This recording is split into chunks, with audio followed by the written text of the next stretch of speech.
Hello, नमस्कार, सुप्रभात, my dear student and friends. BMS और वित्त के सिलेबस में दुष्ट स्तनजन्य व्याधियों के अंतर्गत 4 व्याधियों का समावेश किया गया है। अहिपूतना, लैक्टोज इंटॉलरेंस, पूरक और उन व्याधियों में अहिपूतना एक प्रमुख व्याधि है जो कि माता के द्वारा अस्वच्छता के कारण होती है। आचार्यों ने इसको दुष्ट स्तन्यजन्य व्याधि के अंतर्गत समावेश किया है। मैं doctor Dinesh Kumar Rai, graduate, department of commerce, university college of Ayurveda, doctor yes sir, Rajasthan Ayurveda university Jodhpur, आज आप लोगों को अहिपूतना रोग के बारे में बताऊंगा। अहिपूतना रोग से कुछ स्टूडेंट ग्रह के बारे में शंका करते हैं, क्योंकि अपन देखते हैं अंधपूतना, शीतपूतना आदि नाम जो है ग्रह के हैं। यह ग्रह नहीं है, यह दुष्ट स्तन्यजन्य व्याधि है। अब अहिपूतना नामक व्याधि किसे कहते हैं? In Ayurveda this disease is described in क्षुद्र रोगा by Acharya Vagbhata. It is occurs due to दुष्ट स्तन्य in Chirap and Chiranath age in children. In the modern science, this is called napkin races or sore bottom. Nidan, according to Acharya Madhav, Sakrit मूत्र समायुक्ते अधोते अपाने सुसुर भवेत् स्विन्ने वा अस्नाप्यमाने अस्य कंडू रक्त कफोद्भवा। सकृत मूत्र समायुक्ति, जब बालक के गुद मार्ग में पुरीस और मूत्र लग जाता है और माता उसको ठीक प्रकार से साफ नहीं करती है, ठीक प्रकार से धोती नहीं है, इसके साथ ही साथ अपान वायु की विकृति भी होती है, तो यह व्याधि शिशुर भवे, शिशुओं में होती है। शून्य वा अस्नाप्य मान्यस्य, या उस स्थान पर जिसमें मल मूत्र लगा है या बच्चे को मोटा कपड़ा पहनाया गया है तो उससे पसीना होता है उस स्थान पर, जिससे यह व्याधि उत्पन्न होती है। वहां कंडू विशेष रूप से खुजली होती है। यह व्याधि रक्त कफ दोष के कारण होने वाली व्याधि है। It occurs in anal region due to uncleanliness of the stool and urine.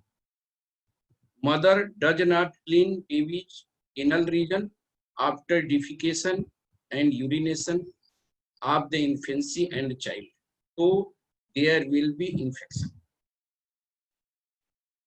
संप्राप्ति, according to आचार्य वाग्भट, मलोपलेपा स्वेदाद्वा बुधे रक्त कफोद्भव ताम्रो प्रणो अंतः कंडुमानम जायते भूयुपद्रव के चित्तम मातृका दोषम वदंती अन्य अहिपूतनम पृष्ठारु गुदकुट्टम च के चित्तम तम अनामिकम।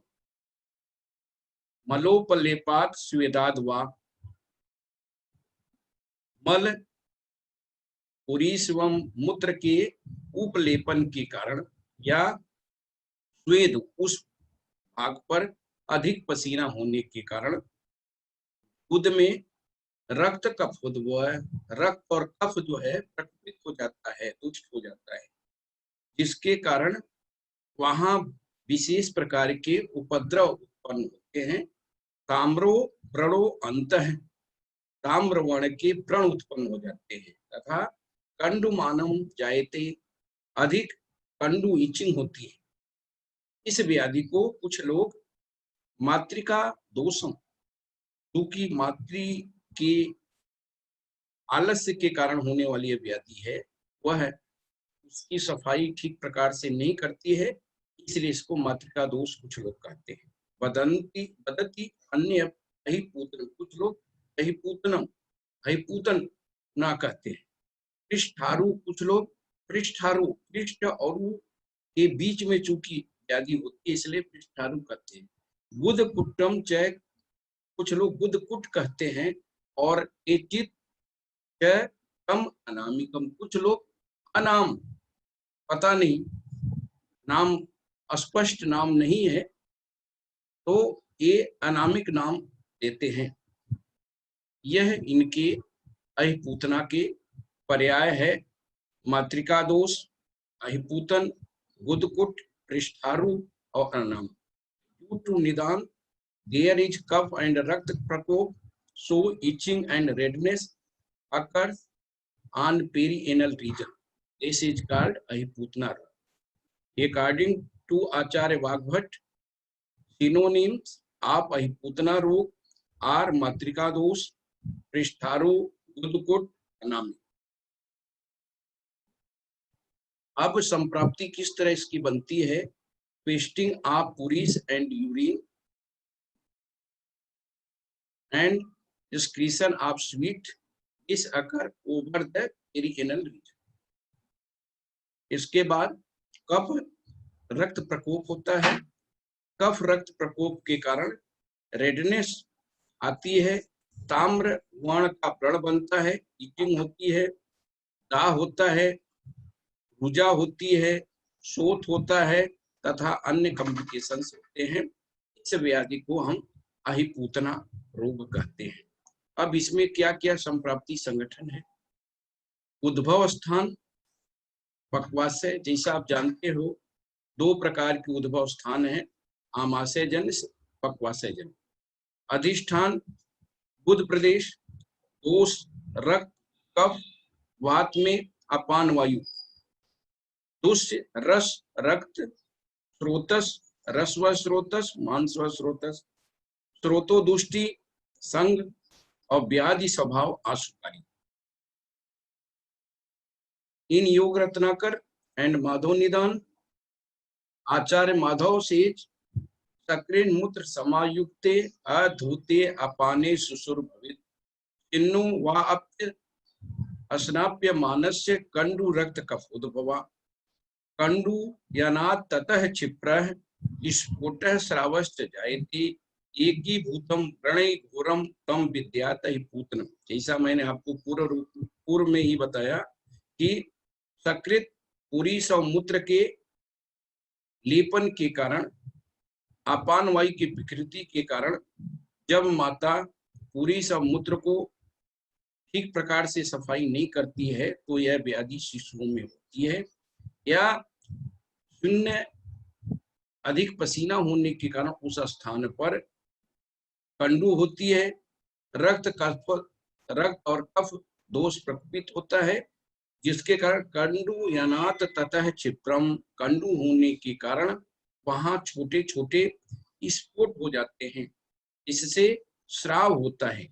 एक ही भूतम व्रणय घोरम, और प्रकोपित होकर वह व्रण का रूप धारण कर लेता है, जो कि दुष्कर व्याधि हो जाती है। तम विद्यात अहिपूतनम, इस व्याधि को हम अहिपूतन रोग कहते हैं। But Acharya Bhoj is describe it as a स्तन्य दुष्टि रोग। दुष्ट स्तन्य से पानेन मलस्याक्षालनेन च कंडुदाह रुजावद्भि पीडकैश्च समाचिता संभवति यथा दोषम दारहाय आदि की पूतना दुष्ट स्तन्य पानेन, दुष्ट स्तन्य को पालन कर पीने से, या मलस्य अक्षालनेन च, मल को ठीक प्रकार से साफ नहीं करने से, कंडु दाह रुजा वधवी पिंडकई समाचिता, उस स्थान पर कंडु होती है, दाह होती है, रुजा उत्पन्न होती है और पीड़ उत्पन्न हो जाती है। इसलिए संभवति यथा दोषम दारुणाय अहिपूतनम, यथा दोषम मतलब रक्त और कफ दोष के प्रकोप के कारण यह व्याधि दारुण हो जाती है, उसी को हम अहिपूतन रोग कहते हैं। ये जैसा आप इस फिगर में देख रहे हैं कि उद प्रदेश पर मल और मूत्र के लगने के कारण उस प्रदेश पर रक्त वर्ण के स्कार बने हैं, और वही यदि हम ठीक प्रकार से सफाई नहीं करें, ठीक प्रकार से चिकित्सा नहीं करें, तो पटाक रीजन में फैल जाता है, तो इसी को सोर पटाक भी कहते हैं। अब क्या क्या लक्षण होते हैं? Redness on perianal region, itching on perianal region, pus formation, दाह बर्निंग सेंसेशन, रुजा पेन, शोथ इन्फ्लामेशन। चिकित्सा, इसमें दो प्रकार की चिकित्सा करते हैं, इंटरनल यूज और एक्सटर्नल यूज। जैसा आप जानते हो, ये दो प्रकार की चिकित्सा उपक्रम है, समन और शोधन। समन के द्वारा काष्ठ औषधियां या औषध योगों का प्रयोग करते हैं, और शोधन के द्वारा, शोधन में पंचकर्म का प्रयोग करते हैं। यहाँ दो प्रकार के औषध उपक्रम का प्रयोग किया जाता है, एक इंटरनल यूज और एक एक्सटर्नल। इंटरनल यूज में हम विभिन्न प्रकार के औषध योगों को शिशु को खाने के लिए देते हैं, और एक्सटर्नल यूज में उस स्थान पर लगाते हैं, उसकी ठीक प्रकार से सफाई करते हैं। तो फर्स्ट संक्षिप्त क्रिया योगो निदान परिवर्जन। जैसा आप जानते हो, पहला चिकित्सा सूत्र है कि निदान का परिवर्जन करना ही चिकित्सा है। तो जिस स्थान पर मल लगा है उसको सफाई करे। दूसरा, माँ आलस से नहीं करे। क्यों बच्चा मल मूत्र का विसर्जन करता है तो उसको ठीक प्रकार से सफाई कर देवे, पतला कपड़ा पहनावे, जिससे मल मूत्र के विसर्जन के बाद में उसको साफ किया जा सके, उस स्थान, वह स्थान सूखा रहे, वहां किसी प्रकार की स्वेद पसीना नहीं होवे। इससे विभिन्न प्रकार की व्याधियां, जिसमें अहिपूतना रोग है, ये नहीं होवे। तो अवॉइड दुष्ट मातृ। इसके अलावा क्योंकि यह दुष्ट स्तन्य के कारण होने वाली व्याधि है, कफ और रक्त दुष्ट स्तन्य से होने वाली व्याधियां है, तो हम पहला जो है मातृ स्तन्य को ठीक करें। Purification of mother, so will should be स्तन्य शोधक महाकषाय। जैसा आप जानते हो, स्तन्य शोधक महाकषाय और स्तन्य वर्धक महाकषाय, 50 महाकषाय का आचार्य चरक ने वर्णन किया है। हर कषाय में 10-10 द्रव्यों का इन्होंने वर्णन किया है। पाठा महोत्सव सूरदारु मुस्त मरुआ गुची वसक फल किरातिक्त कटरोणी सारवा इति दशमानि स्तन्य शोधनानि भूमि। पाठा, निम्ब, सूरदारु, मुस्तक, मुरवा, गुरुचि, वसक फल, किरात तिक्त, कटुरोहिणी और सारिवा, ये इस स्तन्य शोधक महाकषाय के इंग्रेडिएंट है। इनका प्रयोग माता को स्तन्य शोधन के लिए करना चाहिए। अहिपूतना रोगी जे पितृ श्लेष्मक रोग, सो वी शुड यूज पित्त कफ समन मेडिसिन। जितने भी पित्त कफ सामक औषधियां हैं, उनका प्रयोग माता को करना चाहिए और शिशु को करना चाहिए। प्रिकॉशन ऑफ पटोल पत्र त्रिफला एंड रसांजन। पटोल पत्र, त्रिफला, रसांजन का क्वाथ देना चाहिए। Use of madhu and rasanjan with water, जल के साथ में मधु और रसांजन का प्रयोग करना चाहिए। एक्सटर्नल यूज, लेप प्रयोग, बालक को जिस स्थान पर अहिपूतना रोग हुआ है वहां विभिन्न प्रकार के लेपों का प्रयोग किया जाता है। प्रक्षालन आवरण बाई डिपोल्सन ऑफ त्रिफला कोल खदीर। त्रिफला कोल खदीर के क्वाथ से उसका प्रक्षालन करना चाहिए उस स्थान का जो जहां व्रण हुआ है। Then you use it's as a parisek, और वहां ऊंची क्वाथ से परिसेचन करना चाहिए।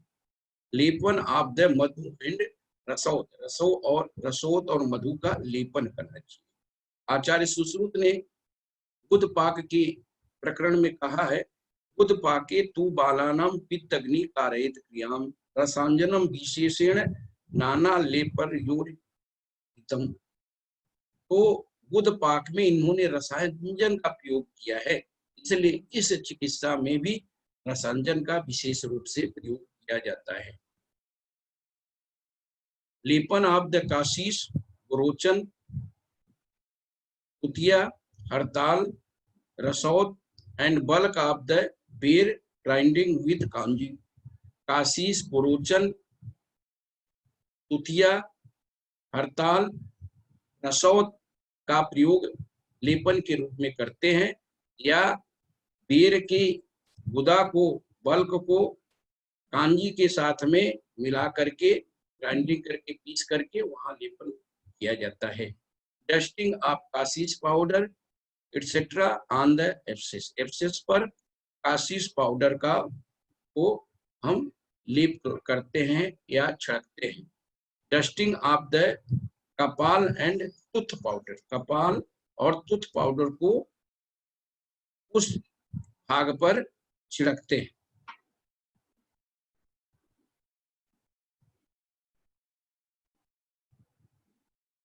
इसी को आचार्य सुश्रुत ने कहा है, धात्या स्तन्यम शोधित्वा बाले साध्य पूतना पटोल पत्र त्रिफला रसांजन विपाचितम पीतम घृतम नाशयति कृच्छामप्य अहिपूतनाम त्रिफला कोल खदीर कषायम व्रण रोपणम काशीस रोचना तुत्थ हरिताल रसांजनी लेपो अम्ल पिष्टो बदरी त्वा सैंधव संयुता कपाल तुत्थजम चूर्णम चूर्ण काले प्रयोजयेत।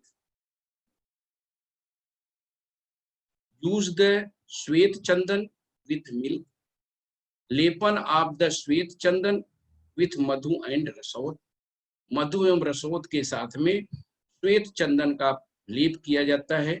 परिसेक of the decoction of triphala ber pilkhan bulk, triphala बेर और पीलखन की जो छाल है उसका क्वाथ बना करके परिसेचन करते हैं।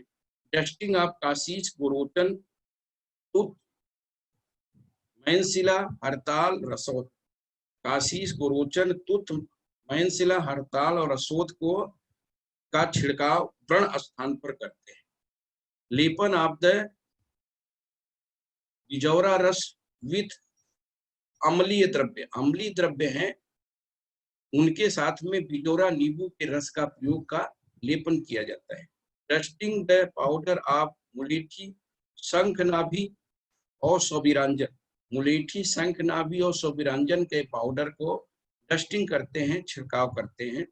Dusting the powder of sariva shankhnabhi बल्क ऑफ द आसन, आसन की गुदा शंखनाभि और सारिवा के पाउडर तीनों को मिला करके छिड़काव किया जाता है उस व्रण स्थान पर। इसी को आचार्य वाग्भट ने इस प्रकार कहा है, तत् धात्र्या पय शोध्यम श्लेष्म हरौषधि श्रित शीतम च शीतांबु युक्तांतर पानकम सौद्र तार्क्ष शैलेन व्रणम तीन च लेपयित त्रिफला पतरी प्लक्ष त्वक क्वाथ परिसेचितम काशीस रोचना तुत्थ मनोहलादि रसांजने लेपने म्ल पिष्टैर्वा चूर्णतैर् वा अवचूर्णैर् सुश्लेषणैर् अथवा यष्टि संग सौवीर कांजनैः सारिवा संग नाभिभ्याम असनस्य त्वचा अथवा राग कंडू कटे कुर्यात् रक्तस्रावं जलौकसा सर्वं च पित्त प्रण चिच्छस्यते बुद्ध कुट्टकी। ये आचार्य वाग्भट ने उपर्युक्त लाइन को इस प्रकार स्पष्ट किया है। क्योंकि यह साध्य व्याधि है, इसीलिए आचार्य वाग्भट ने इसको क्षुद्र रोगों में गणना किया है। केवल सफाई करने से व्रण स्थान की उचित चिकित्सा करने से अहिपुत्रा नामक व्याधि ठीक हो जाती है। बच्चे को किसी प्रकार की परेशानी नहीं। धन्यवाद।